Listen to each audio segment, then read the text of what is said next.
Hello, welcome to my easy to understand guide on the Guardian set newspaper cover for examination from 2021 onwards for GCSE Eduqas Media Studies Component 1 exam. Now this set cover, in particular this one just here, will only ever appear in media language or representation questions in Component 1 Section A.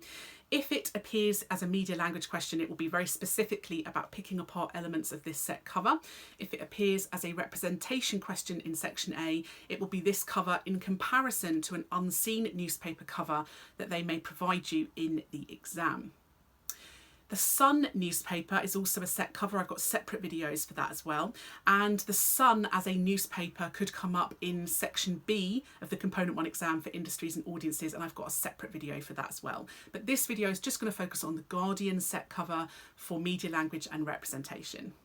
It's important to understand a little bit of context about what this article is about so that it helps you understand why they're writing about things in this particular way. So a few years ago there was a vote to see if we should as a country remain in the EU or leave the EU. It was called the referendum, and British citizens were allowed to vote, and it was a very divisive vote, so it was almost split evenly, half and half, but the people who wanted to leave the EU just topped it just a little bit. So the decision was to leave the EU, but what it meant was that almost half the country disagreed with that.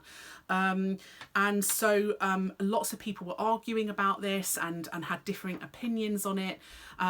It was very difficult because Britain then had to negotiate a deal. So MPs and the Prime Minister at the time, Theresa May, had to negotiate a deal with the EU about how we would leave, when we would leave, what the costs would be, and how it would have an impact on things like our people, our economy, our laws, etc.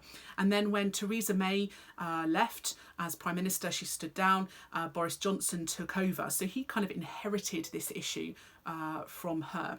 Boris Johnson voted in favour of leaving the EU, so he was somebody that voted to leave. And part of his campaign and part of the Leave campaign was something called Project Fear. When people wanted to remain in the EU, some of their reasons were that they were worried about what might happen to things like our economy, to our laws, to our jobs, to our citizens, and there were a lot of warnings about what could happen. The people who wanted to leave said this was just drumming up fear, and they called it Project Fear. You know, they were just they said that Remainers, what they called people who wanted to remain, were just trying to scare people and that it wouldn't really happen. So they called this Project Fear, and they used this as a way of convincing people to vote to leave anyway.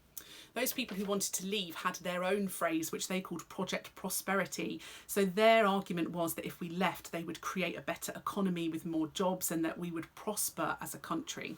So we're going to start with the masthead, which is the actual title of the newspaper, The Guardian. Now, most newspaper titles are in uppercase, so blocks, and they're very kind of thick, bold fonts. Maybe it's about connoting that they are a bit independent and they are a bit alternative and they're not the same as all the other newspapers. Perhaps it's about trying to make them stand out and seem unusual. The word The Guardian as well, don't forget the word guardian means a kind of parent figure, so someone who's going to look after you. So perhaps connoting that The Guardian as a newspaper is going to do that for its readers. The choice of stories on the front cover for The Guardian, a lot of political stories, hard news, so things that are quite complex and difficult to understand, and perhaps that suggests that the target audience for The Guardian are perhaps readers who have a higher reading age, who have perhaps more levels of education, so perhaps reflecting the demographic of the people who are reading The Guardian. There's a lot of writing on this front cover, a lot of copy, so the amount of text, and the images, although large, there's still a lot of writing, in terms of a ratio, whereas in comparison to The Sun, which you may have seen on one of my other videos, that had much bigger images and much smaller amount of writing. So the larger amount of writing and copy on this front cover for The Guardian, again suggests perhaps that readers of The Guardian are more able to be engaged by lots of text, happier to do a lot more reading, for example, or may have a higher reading age. The choice of the image on the cover is of Boris Johnson with his kind of head down, and there's a few other MPs in the background as well, their heads down. Some people have their kind of face in their hands as well. They look quite sad and defeated. So it's creating quite a negative representation of Boris Johnson and the other MPs. It makes us feel as though they've somehow lost or failed. And the audience for the Guardian might like this. The Guardian's readers are much more left-wing and normally quite anti-conservative. So they would actually probably quite enjoy these representations of Boris Johnson and the Conservatives looking like they failed. They also, it's not just about their left-wing kind of political standpoint, but also because the readers of the Guardian, because they tended to be more left-wing, are more likely to have voted to remain in the EU, and the Guardian as a newspaper was a Remain supporting paper. So it means that the target audience would feel that it's quite right that the MPs have failed in this deal, because audience probably feel quite justified. They always thought that MPs would fail in this. So it reflects how the audience would probably feel about all of this. The caption underneath the photo helps to anchor the meaning. So it tells us that this is a Brexit meeting. And therefore we understand, oh, Brexit's not going well, because we see the image, we see the caption, and we associate the two things together. So the caption helps to anchor the meaning of the article, and the audience immediately understand that Brexit is not going well at all. And there is a sign behind them in the article, in the photo, which you can see, where it mentions Project Fear and Project Prosperity. It feels ironic to the readers who would be familiar to this. They would understand that, you know, these phrases were phrases that were used by people like Boris Johnson when they said it would all go brilliantly. And then to see that in conjunction or juxtaposed with their faces looking defeated, it would almost add this element of comedy or irony for an audience that would make it entertaining for them. There's a lot of emotive language in this article, which creates this idea that Britain is in a very dangerous point in terms of politics. So I'm just picking out some words here. They use the words warn, risk, jeopardy, ominous and horrifying. And those words all connote this idea of danger. You know, it's very clear that the Guardian think that something bad is happening with Brexit and the negotiations.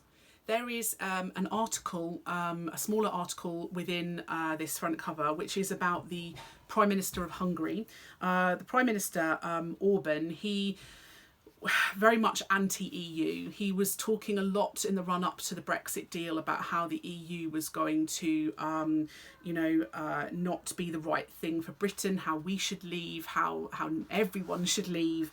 He's known as being quite right-wing, and actually they label him as right-wing in the article. And immediately that tells the audience, because the audience are left-wing, the labelling of him as right-wing tells the audience that they should not like him. And they should see him as the enemy almost. And because the photo they've chosen looks quite angry as well, it makes him seem like a bit of a villain, a bit of an enemy.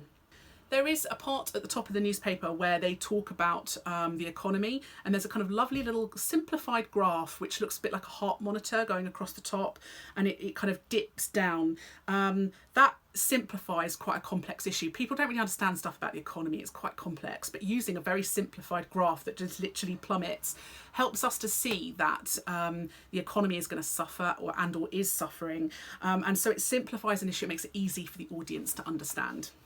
There's another small side article as well, which is about dairy, which obviously unrelated necessarily to politics, but it adds another bit of variety for the audience. It shows that The Guardian is kind of looking at a range of things like politics, health, etc.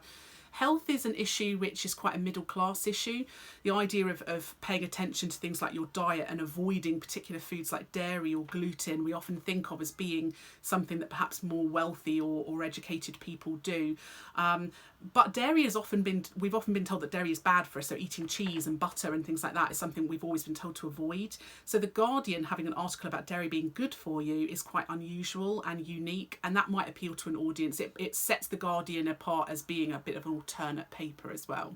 There's a cartoon illustration at the top of the paper, and that cartoon illustration adds a little bit of humour. It makes it seem lighter, maybe a bit of soft news at the top, so it balances out the cover a little bit, and that balance is often quite important because you don't want your paper to appear completely negative. G2 is kind of a fitness supplement that The Guardian have. So, it's a supplement that covers a lot of things, fitness being one of them. And these supplements help to appeal to an audience. It gives them, extra things, and it makes them feel like they're getting value for money. The fact that this is a kind of how-to article, like how to get fitter, etc., it makes The Guardian seem quite educational and knowledgeable, because it makes it sound like they're going to teach us. The price of this newspaper is £2. Now on the Sun cover, they advertise how cheap they are in comparison to the Mirror. The Guardian is quite expensive at £2. It's one of the most expensive newspapers you can buy. And again, that connotes the wealth and class and status of their typical readers. You do have to be quite wealthy to be able to buy this on a regular basis. And don't forget, you will get a copy of these newspaper covers in the exam with you for the Eduqas GCSE Component 1 exam. So you don't have to remember the covers off by heart, but it's useful to know them really well before your exam. So that is my easy to understand guide to the Guardian set cover for exam from 2021 onwards. And if you check out my channel, there are lots of other videos on there for GCSE and A-level.